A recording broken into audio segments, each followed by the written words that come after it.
ہمارے رپورٹر میاں عابد حسین کی رپورٹ کے مطابق المصطفیٰ ویلفیئر سوسائٹی جڑانوالہ فیصل آباد کی طرف سے مزدور طبقہ احباب کے لیے وسیع دسترخوان کا اہتمام کیا گیا، جس میں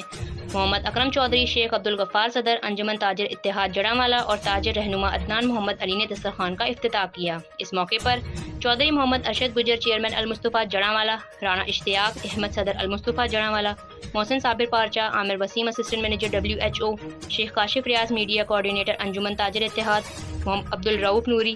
حاجی محمد شعیب، شیخ ثاقب ریاض، علامہ حافظ شاہد، محمد رضا، رانا محمد بلال، مرزا گوگا، محمد طارق، شیخ رؤف اور مجاہد علی طارق جنرل سیکرٹری المصطفیٰ جڑانوالہ نے خدمت سر انجام دیتے ہوئے مزدور بھائیوں میں کھانا تقسیم کیا، اور اس موقع پر مہمان گرامی کو اظہار تشکر کے لیے اعزازی شیلڈ بھی پیش کی گئیں۔ محمود اکرم چودھری کا کہنا ہے کہ دین اسلام ہمیں انسانیت کی بے لوث خدمت کا درس دیتا ہے۔ شیخ عبدالغفار صدر انجمن تاجر اتحاد کا کہنا ہے کہ المصطفیٰ رضاکار انسانیت خدمت کا عظیم کام سر انجام دے رہے ہیں۔